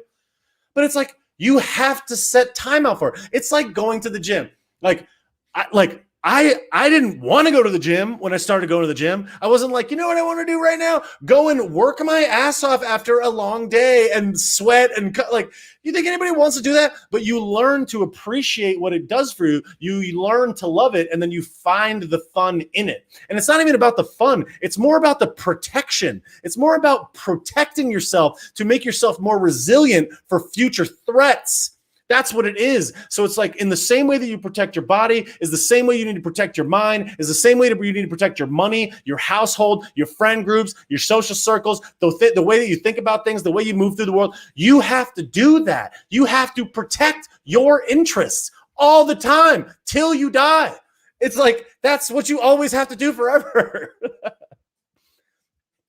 Yo, we got Ian and Russell in here. That's what's up. We got I Webster up in here. Everybody, we got the whole gang in here. What did you read it on the internet? Yeah, exactly. It's like, that's a perfect example. What he just said right there. What did you read it on the internet? Yeah, I read it on the internet because here's the fact of the matter, you bag of garbage. If it's not on the internet, here's a news flash. It wouldn't be anywhere. It would literally be nowhere. Without the internet, we'd all be Scrooged McDuck, except not rich, you know? We would be literally Scrooged up against a wall, like, oh, well, like, is CNN going to cover it? Like, and you can't, can you imagine the things that they would try to slip past the goalie, so to speak, if we didn't have the internet? Can you even imagine? Oh my God. And the thing that's so amazing about it all is that they do it anyways. They do it anyways, even when we have the internet. Like, they have the audacity to come on TV and they're like, I didn't say that. And you're like, bro, like there's like 7,000 clips of you saying those exact words, and people are like, oh, it's like, and the vast majority of people are just like, what? Where'd you see that? Show me your sources. And you're just like, here's my sources. And they're like, well, those are not trustworthy. It's like, well, it determines trust. You fucking garbage bag. Like, what do you mean? I feel like sometimes I feel like I'm speaking freaking Japanese, and like every other person is speaking ancient Sumerian. It's like, what do you guys do? Like, how are you not doing this? Like, how do you not? Here's the thing that I don't understand. Look, don't at me if this tickles your bag and this goes right into your anus and starts exploring your lower intestines. My deepest apologies, but let me tickle your bag for a second. Okay, this one I will never understand this one, but whatever. Like, I digress. Sorry. Like, deepest apologies in advance. Like, sorry. Whatever. Don't at me. I don't care. I don't understand how people will work their entire life. Like, they will literally squander all of their productive time on planet Earth. Literally on Earth. They'll spend their whole life on Earth working to get literal Fiat Joey basement printer bucks. And they'll go and get these printer bucks and they'll gather them up and they'll put them in their bank account and they'll just be like, yeah. And they understand that these literal printer bucks are necessary for every single thing that you do, from your crib to your clothes to your house to your protection to the way that you travel to the way that you move. And most specifically, and quite frankly, the only one that matters out of them all, your health. What you eat, the medicine you take, the doctors you go to, the preventative care that you take, the protection that you have on your career, literally everything. And you're going to spend your entire life, all of your waking productive hours on the planet to gather and accumulate and store and protect these pieces of paper. And then you're going to take your money and you're not going to research where it comes from, what gives it value, how to get more of it, what to do with it, where to invest it, who to give it to. Like, what are you doing? Like, turn off the Netflix, bro. Learn about money. Come on. Like, what are you doing? It always tickles my bag when people are like, yeah, I gave it to my financial advisor. And I'm like, financial advisor? That guy has no money. Just because my freaking thing says financial. I know a lot of financial advisors that I wouldn't trust with $100. Like, what do you mean? They're like, he's an advisor. Like, you worked your entire life and you're going to give it to this jabroni? Like, what are you doing? It's like, well, I don't know money. I don't understand money. Well, then understand it, Bill. Get on YouTube, you cheese wheel. Like, what are you doing, dude? I don't understand that. It's like, yeah, I just worked every single hour of every day of my whole life to get these bucks, and then I just gave it to Jimmy. He's my friend from middle school. It's like, no, dude. And then they get bamboozled, and they're like, oh. And then they're on American Greed, and they're like, I don't know. And it's like, duh. It's like, I feel bad for those people. I really do. Like, I get it. But yo, like, protect your neck, you bag of cheese. Like, what are we doing? Like, learn about money. I don't know. And people are like, money's the root of all evil. And it's like, is it, Bill? That's what people that don't have any say. But whatever. Oh, it's the root of evil, isn't it? Oh, it's so evil. Is that why charities use money? Is that why? It's like, what do you mean? Money's evil. No, greed is evil. Greed is evil, okay? Greed is evil. Not money. Money's just a tool. Money's like a hammer. Money is like a freaking like a screwdriver pop. A screwdriver is not evil. If you stab someone in the jugular with it, it's evil. But the screwdriver itself is not evil. That's like saying a gun. It's like, guns are bad. It's like, no, the guy that uses a gun to shoot someone in the face is bad, Pop. Here's a news flash. Everybody has a car. You could drive a car, and you know how many people you could injure with a freaking car? Or with, I don't know, gasoline? Has anybody ever thought about how much damage you could do on another human being or a neighborhood or literally anything with just purely a can of gasoline? Like, you could walk to any store. You could be like, I'll take one tank of gas. You could purchase a tank of gas. You know how much damage you could do with one tank of gas? That's $4. That's $4. For $4, you could create unspeakable havoc on the world. It's like, but you can't shoot somebody from however many away. It's like, I'd probably rather get shot than get burned alive by gasoline. So it's just like all this stuff just doesn't make any sense. But I'm going off the rails. I'm going off the rails. But what I was trying to say, what I was trying to illustrate before, is how important it is that people protect their own interests. Like, if you don't know about money, you should go learn about it. Like, go on YouTube and just type in how to invest. Like, what are you doing? I find that so confusing how people just mismanage money. It's like you work your whole life for it. I don't get it. It's like, well, then you better start getting it. People don't just say, like, if money affected you in the same way that like eating Cheetos affected you, I think more people would pay attention to their money. And here's the thing, it does. Yet, despite that, they're just like, meh, goo. It's like, no, dude. Like, learn about cash, you idiot. It's like, I'm not trying to be mean, but like, yo, like, do some research. Like, what are you doing? Oh my God. I don't know. I don't know. I don't get it. So that's the thing. It's like, I do not understand green eggs and ham, how people will just be like, yeah, like I just gave it to my financial advisor. His name's Joey. And you're like, how did you validate that Joey is qualified to manage your money, Bob? They're just like, well, I saw him at H&R Block. It's like, I saw him at Whole Foods. It's like, no, he drives a brand new Honda Accord with all the upgrades. It's like, dog, no, like you need to learn that. And then it's like, I don't know. I don't understand stocks. Well, understand them. How do you think people learn about stuff? They just go and research it. They just go figure it out. That's how people get ahead, you bag of garbage. It's like, you didn't come out of the womb and just be like, yo, what should I eat? Like, where do I go? How do I do that? Like, you freaking figured it out by smashing your face against a wall 8,000 times until you figured out the right way to do it. Maybe if we spent a little bit less time on things that are inconsequential and don't matter and spent a little bit more time on things that actually did, like how to manage your finances, like learn about your credit score, figure out how to manage your credit score, figure out how much money you have, how to make more of it, how to make friends and influence people. Like, I don't know, dude. Like, I'm just saying, hi, I'm a victim. Hey, I was born. I deserve something. I'm a victim. It's like, no. Did I see Gianna Simone in here? Yo, we got a jamboree in here. This is a true jam. I feel like a lot of pressure over here. I've been yelling. I've been headbutting. I'm telling people to get their money right. I stick by my story. Whatever. So yeah, that's the message. Maybe do a little bit more research, whatever. And here's the other thing.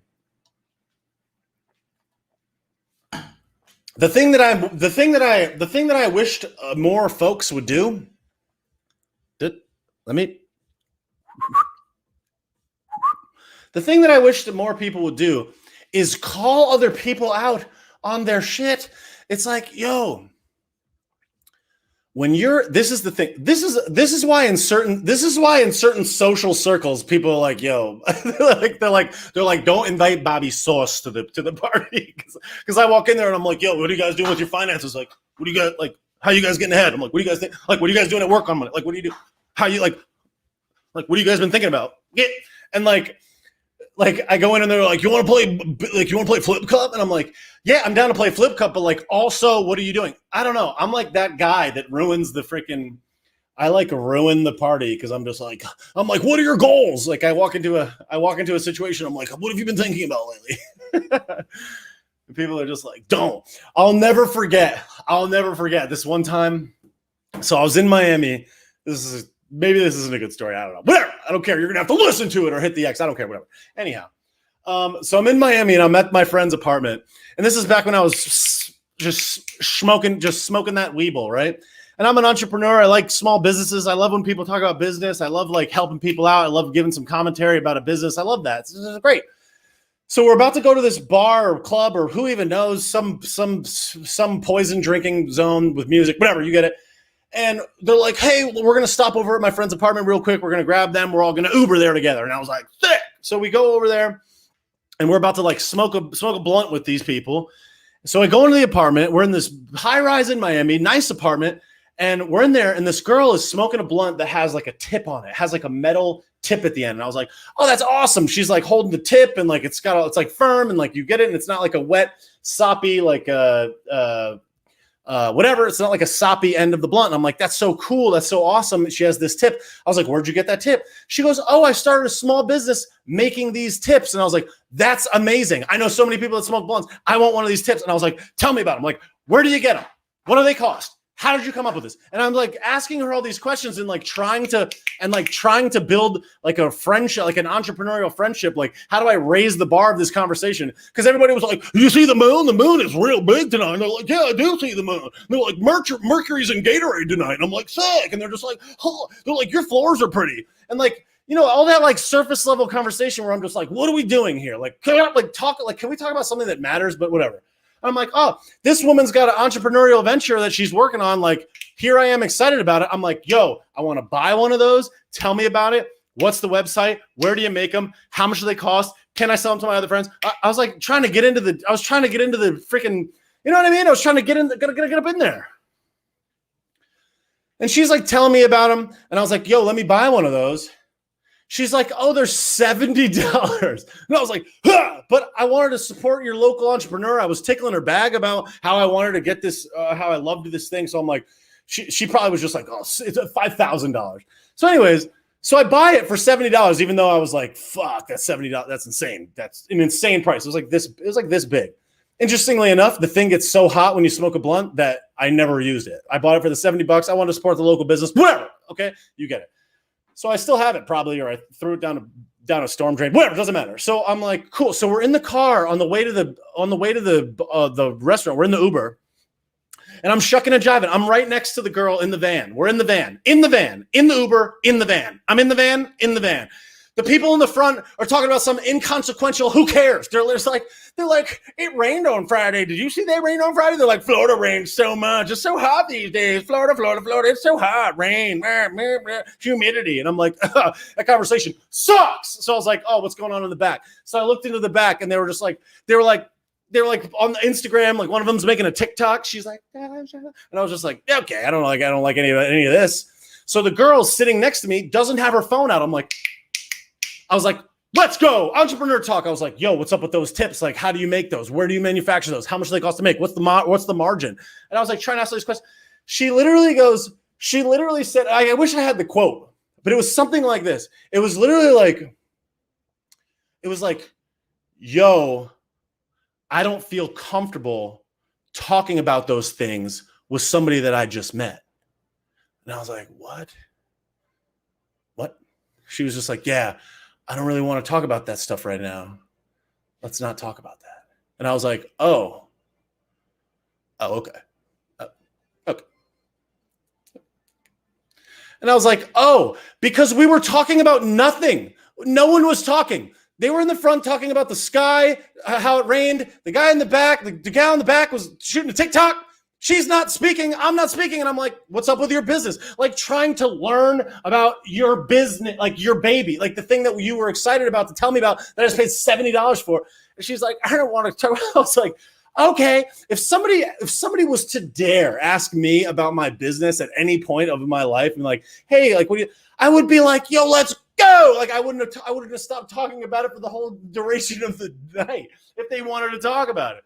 And I was just like trying to help, trying to be interested in her business. And she's like, I don't feel comfortable talking about it. And I was like, oh, all right. Cool. And then I never saw her again. I was like, oh, okay. So yeah. So anyways, that's me. I'm like, what are your goals? I meet somebody for 5 seconds. I'm like, what are your goals for the future? And they're like, who's this dude? That's Bobby Sauce. He's got an Instagram.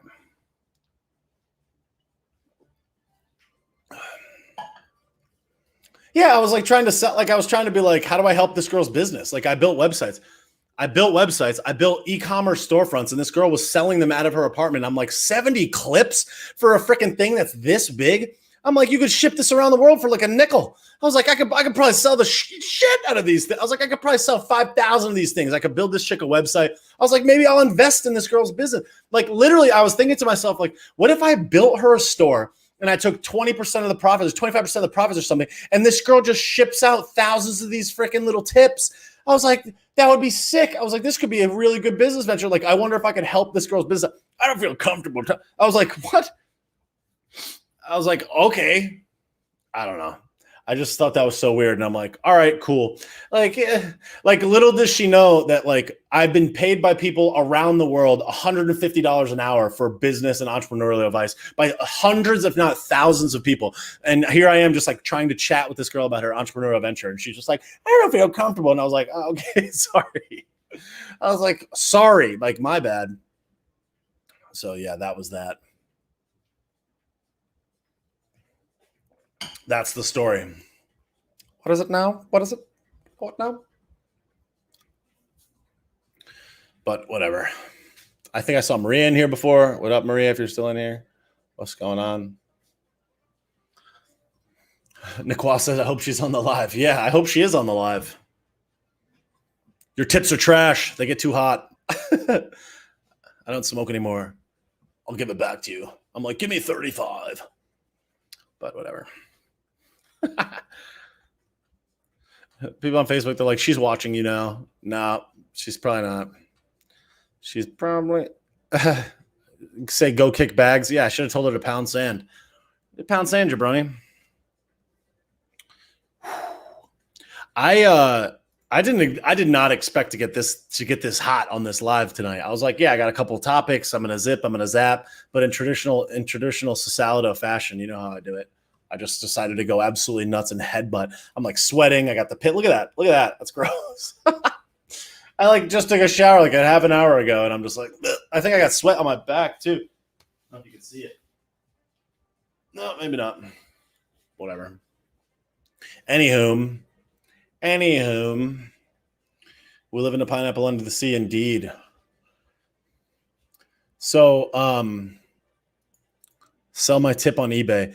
I mean, it's like I don't even know it's worth my time. I gotta be like, metal weed tip that gets too hot when you smoke it. I'm like, I'm good. D said, are you gonna go for 4 hours tonight? No, I'm not gonna go for 4 hours tonight. It's 11:30. No, that's not because it's 4,000 degrees in Florida, Ian. It's hotter in Utah, you bag of garbage. Florida is nice. Florida is nice. Florida is the best place. It's 74 degrees right now. It's 74 degrees. It's so nice. Florida is the truth. Oh, it's 74 degrees in Idaho. What, for the next week until it turns into an icicle, until an ice cream sandwich? I hate when people are like, Florida's so humid. I'm like, yeah, it's so nice. Idaho, Illinois, Utah, it's all the same. People in Illinois are like, what, bro? Like, no, it's not. No, Utah's hot as a bag of cheese. A Marked Life said, Bobby, would you invest in Elon Musk Tesla? I would invest in Elon Musk because I like Elon Musk, but no, I have no shares of Tesla. I believe in Tesla, the idea, but I don't necessarily believe in Tesla, the financial valuation of the company as it sits right now. But that's just my choice. I just think that it's overpriced for what it is. I think there's a lot of like, hopefully maybes, whether or not other states are not. It was snowing in Idaho like 15 minutes ago. I'm good. I've been at the beach. I've been at the beach eating beef tacos for the last 8 months.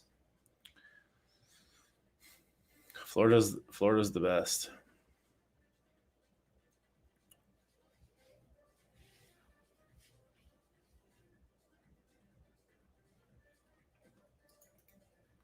Dr. Obvious says Florida should say the truth state on the license plate. Yep, I would be hip with that. I hate when people say things about Florida when they've never been to Florida, or they went like one time when they were 7. They're like, Florida's so hot. I went to Orlando in July in 1996. And you're like, bro, you were 8 years old, number one. You couldn't control the air conditioner. Your dad didn't want to turn the AC on in the car, and you went to Orlando. Like, I live by the ocean. Like, we got like a crispy ocean breeze. They're like, when I was 7 and I went to Orlando, therefore the entire state of Florida is how I remember it. It's like, what? People are like, don't you get eaten by alligators? It's like, yes, I've been eaten by 3 alligators. Don't you? Isn't it so hot? It's like, yeah, everywhere is hot. I lived in Connecticut for my entire life. I can tell you this much. I've been more uncomfortably hot in Connecticut than I have been in Florida. And then they're like, but what about the hurricanes?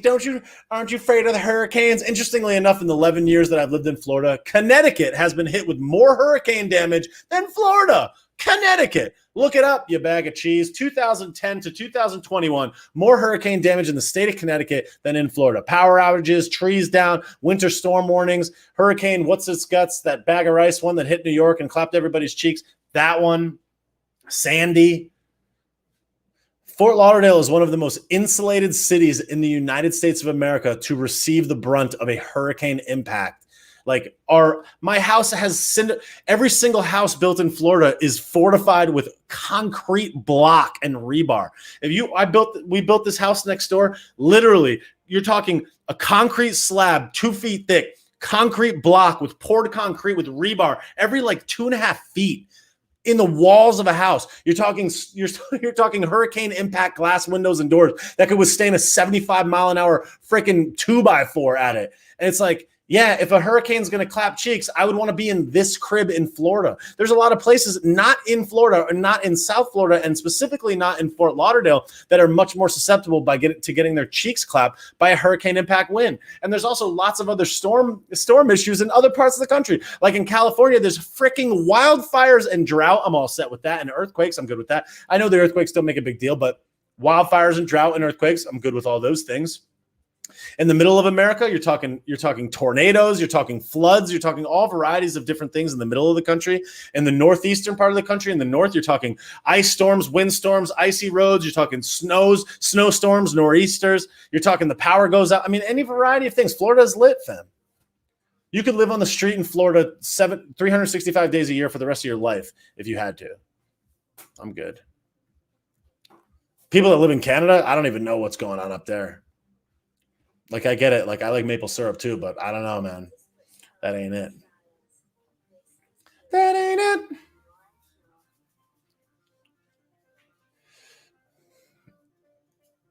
it. Also, look, I'm all for Arizona and like, don't tickle my bag, but yo, if you live in a place that has scorpions, dog, I'm all set with that. Like, I'm good with the scorpions, guy. Nope. Just all set with the scorpions. Like, you could take your scorpions and pound a bag of sand, Jabron. I'm good on the scorpions.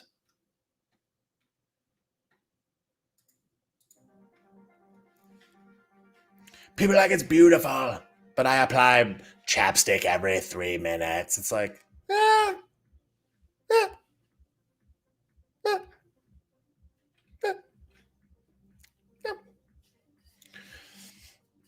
like, I'm good with the chapstick.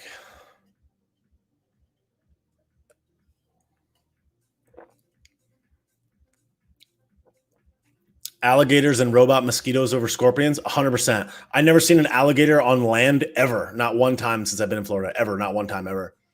And those robot mosquitoes, they actually get the other mosquitoes to leave, which is interesting.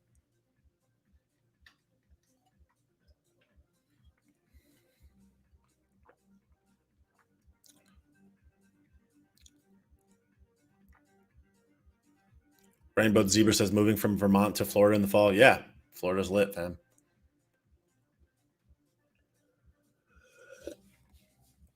All right, I'm gonna stay for a couple more minutes. Does anybody have any other questions? Anybody have any other topics? Do you want me to headbutt the sky about real quick before I skedaddle, before I scram on out of here? Before I go, like I said, I'll stay for a couple more minutes. Thank you to Lauren. Thank you to Lauren for the generous Venmo donation. The caption she said is "being hot." Thank you. It's very generous. Thank you, Lauren, for the "being hot" Venmo donation. I do appreciate that. I have gotten a couple of Venmos from males that are like, "You're hot," which is like, I'm all set with that, but thanks for the $5. But this one appears to be from a female. So thank you, Lauren, for the generous Venmo donation. I do appreciate it.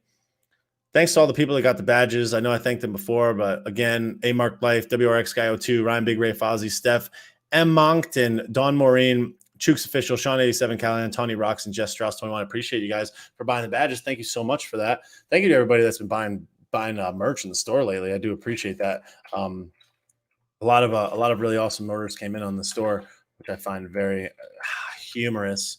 People have been buying some pretty cool stuff. And to the guy Chris and to Christopher R for buying the "What Is It Now" sticker plus shipping for $12.99. You are a king amongst men.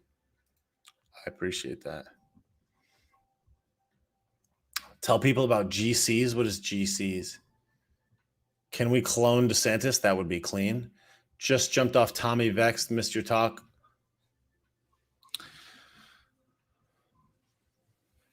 Yeah, a lot of people were live tonight, and I was like, dang. So I do appreciate that you guys are spending your precious time with the kid. It is much appreciated.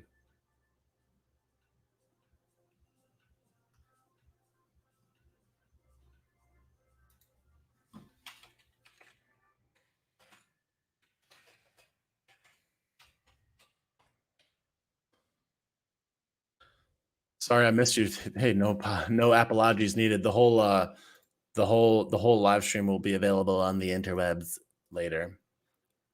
I will post it. For whatever reason, the 4-hour live stream that I did the other night, I posted it to the gram. It has over 100 and something likes. It has like 20 comments. And it says that it has 22. It said it has 22 views, and I was like, all right, sure, 22 views. My videos get 22 views in the first like 3 minutes. Like, what do you mean? And I was like, all right, I think I broke the algorithm. I think going over 4 hours, it was like, whoa. I just think it just didn't know what to do. So I was like, all right then. Thank you, Walker French, for the badge. I appreciate it. Yeah, there's something special and sassy about the lives because I'm here and like you could say something and like trigger me. Chook says we should talk business one of these days. Yeah, are you talking to me or are you talking to somebody else? Chula Walker said, "Who's in the picture in the back?" That's my late brother, Tim. Come to Tennessee. There are bears. I used to go to New Hampshire, and there's freaking moose there. Meese. Born to Travel. Vexed mentioned you in his live. Oh yeah, why? What did he say? Yeah, Chooks. Yeah, send me a DM, Chooks. I'm down to talk shop. I'm down. I like business. I like business things. Born to Travel. What did he say? Did he say I'm a bag of cheese? Oh, he said he'll see me in St. Louis. Yeah, for sure. I will be there tomorrow. With all the Mises.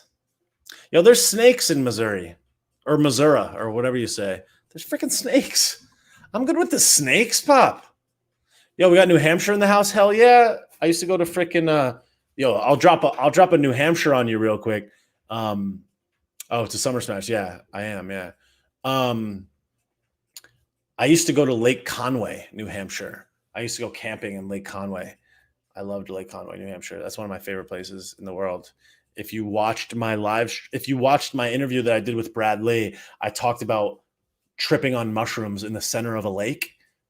That was in Conway, New Hampshire. Thank you, Mark. I just got a Venmo from Mark. The Fire Fauci Fund. Thank you, Mark. Appreciate it. Thank you so much for the Venmo. Appreciate that.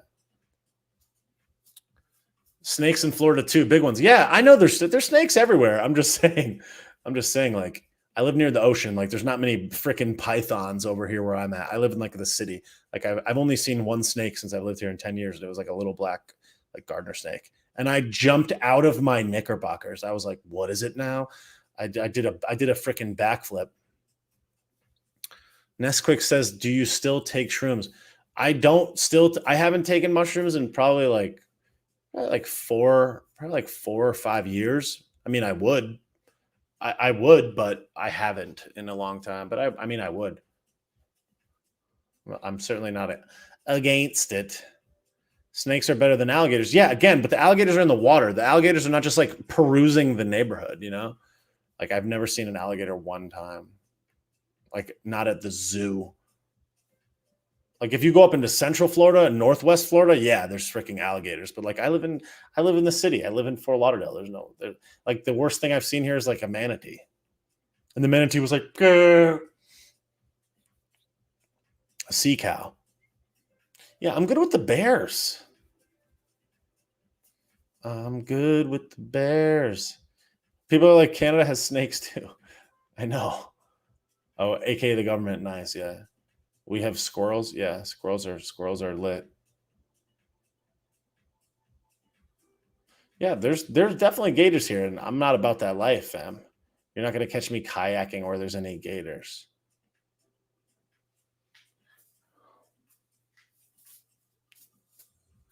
My dog has killed 3 squirrels this summer.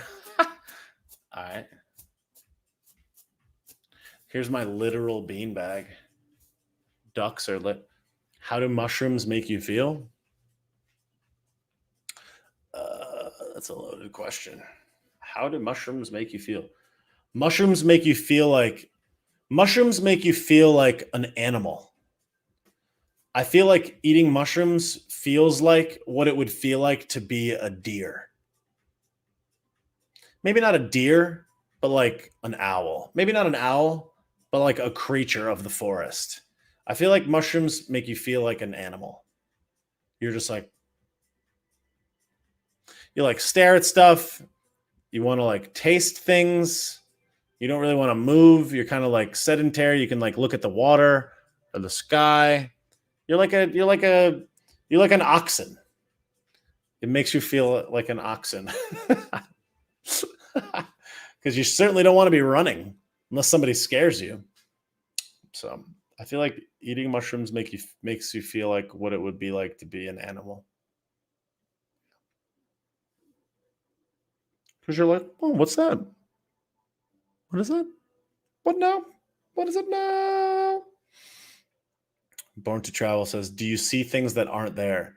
You don't see things that aren't there as much as you see the things that are there moving, or like colors enhanced, sounds enhanced a little bit.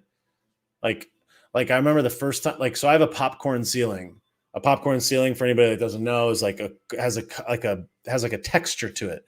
So like the first time I ever took mushrooms, we were looking at this popcorn ceiling, and it was like it was like waving, like the ocean, like a lake, like rippling, like it was dripping, it was moving. So like the world breathes, like the house breathes, trees breathe, the outside breathes, like everything's just like, and you're just like the wall. It seems like the walls are breathing. Everything's just kind of like just a little distorted because you're literally on poison. You literally poisoned yourself, so your body's like, bruh. It doesn't know what to do. Do a video of Billy on mushrooms. I already have done a video of Billy on mushrooms. I did a video where Billy and his buddy come over and they ate an edible and they're just like, and he's like, hey man. I already have a video like that. Sacred geometry. Is it existential? Any revaluations or light bulb moments with shrooms? Yeah, a ton. I would highly recommend. I honestly feel like it should be a requirement of living on Earth that you take mushrooms once. Morphine made me hallucinate. Saw little men coming out of the vent. Hospital messed me up for 3 days. Yeah, morphine is manufactured in a laboratory, whereas mushrooms grow out of cow poop. Come on, bro. Come on. Come on. Yo, I do appreciate everybody being here. I think I'm about to bounce. Yo, again, and again, I would like to say thank you for your precious time. I do appreciate you being here. Thank you so much. Be sure to watch my stories this weekend, as I will be in St. Louis at First Form for the frickin' what's it called? For Summer Smash. So I'll be doing all the things. So watch my stories this weekend, and you'll probably see a couple of things. I'll try to do some live streams while I'm out there if time permits. I'll try to make some videos if I can, and it'll be festive. It'll be a festive time for all.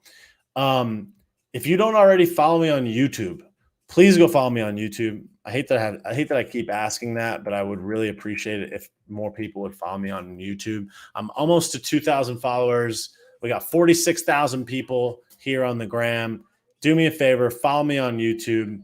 I do appreciate that. If you got the Book of Faces, follow me on Facebook. I would appreciate that as well. But most importantly, if you like my videos, the key to more people finding out about this account and finding out about what I'm doing here and what I'm putting out is when you guys share my videos to your stories. Those make all the difference and have been objectively the primary reason why this account has grown and why I'm so lucky to be able to do this. So if you wouldn't mind, please go and find one of my videos that you like, maybe a recent one, maybe the one I did yesterday, or a live stream, or something that you really liked, and do your boy a favor and share it to your story and tag me. I would really appreciate that. It's very important and crucial that people tag me in the videos and their stories. That is how the account is shared the most. So spread the word if you like what you find here, and do me a favor and go share one of the videos that you like up to your story and tag me. I would very much appreciate that. You guys already do so much for me, and I appreciate it so much. Thank you so much to everybody that's buying merch on BobbySauce.com. Thank you for guys for being here. I really appreciate it so much. Thank you for all the love. Thanks for everybody that's been on the live streams before this one, all the usual suspects. I see you guys on here. I really appreciate you guys so much. Thank you. Thank you for your generosity. Thanks for buying the merch. Thanks for making Venmo donations. Thanks for buying the badges. And just thanks for being cool as hell. I'm really enjoying this experience, and it means the world to me. So thank you guys so much. I really appreciate it. Follow me on YouTube. Follow me on Facebook. Much love. Thanks to everybody who got the badges. Thanks to everyone that's here. You guys are awesome. I will do my best to put out a video tomorrow before I go to St. Louis, and then check the stories over the weekend because it will be lit, fam. Much love. I appreciate you. Thank you so much. Thanks to everybody on Facebook and YouTube. Thanks for being here. Much appreciated.